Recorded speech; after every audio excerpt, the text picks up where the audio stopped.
Hi kids, Mr. Galvan again. We're going to continue reading out of Esperanza Rising. The chapter we have is Las Papayas. Here we go. Estas son las mañanitas que cantaba el rey David. A las muchachas bonitas se las cantamos aquí. These are the morning songs which King David used to sing to all the pretty girls. We sing them here to you. Esperanza heard Papa and the others singing. They were outside her window, and their voices were clear and melodic. Before she was aware, she smiled because her first thought was that today was her birthday. I should get up and wave kisses to Papa. But when she opened her eyes, she realized she was in her parents' bed on Papa's side that still smelled like him, and the song had been in her dreams. Why hadn't she slept in her own room? Then the events of last night wrenched her mind into reality. Her smile faded, her chest tightened, and a heavy blanket of anguish smothered her smallest joy. Papa and his vaqueros had been ambushed and killed while mending a fence on the farthest reaches of their ranch. The bandits stole their boots, saddles, and horses. They even took the beef jerky that Papa had hidden in his pocket for Esperanza. Esperanza got out of bed and wrapped un shawl around her shoulders. The shawl felt heavier than usual. Was it the yarn? Or was her heart weighing her down? She went downstairs and stood in La Sala, the large entry hall. The house was empty and silent. Where was everyone? Then she remembered that Abuelita and Alfonso were taking Mama to see the priest this morning. Before she could call for Hortensia, there was a knocking at the front door. Who's there? Called Esperanza through the door. It is Señor Rodriguez. I had the papayas. Esperanza opened the door. Marisol's father stood before her, his hat in his hand. Beside him was a big box of papayas. Your father ordered these from me for the fiesta. Today, I tried to deliver them to the kitchen, but no one answered. She stared at the man who had known Papa since he was a boy. Then she looked at the green papayas ripening to yellow.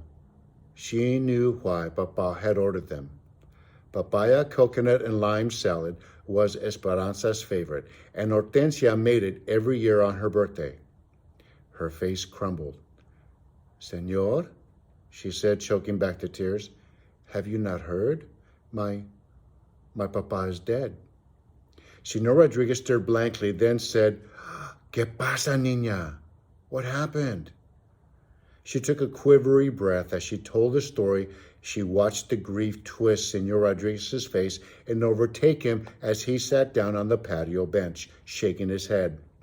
She felt as if she were in someone else's body, watching a sad scene, but unable to help. Hortensia walked out and put her arm around Esperanza. She nodded to Señor Rodriguez, then guided Esperanza back up the stairs to the bedroom.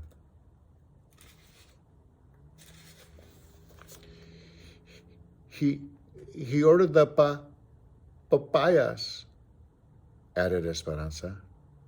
I know, whispered Hortensia, sitting next to her on the bed and rocking her back and forth.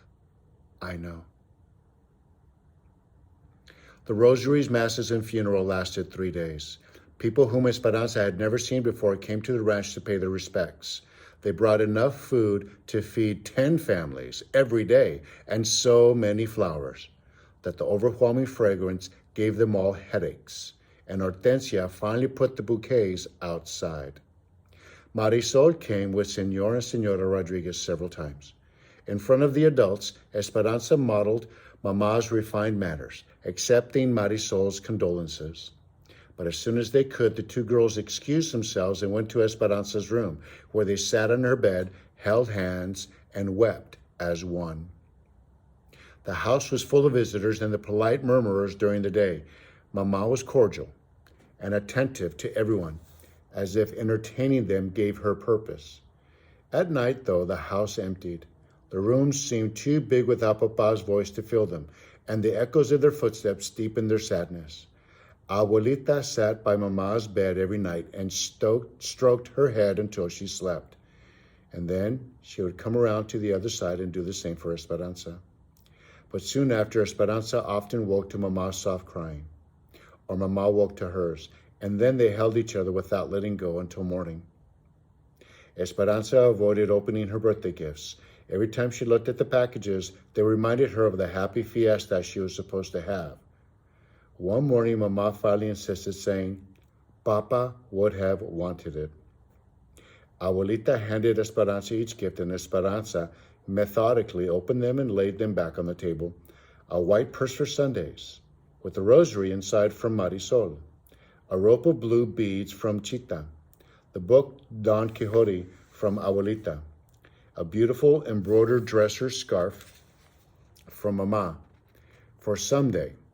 Finally, she opened the box she knew was a doll. She couldn't help thinking that it was the last thing Papa would give her.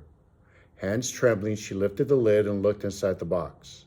The doll wore fine Baptiste dress and a white lace mantilla over her black hair. Her porcelain face looked wistfully at Esperanza with enormous eyes. Oh, she looks like an angel, said Abuelita, taking her handkerchief from her sleeve and blotting her eyes.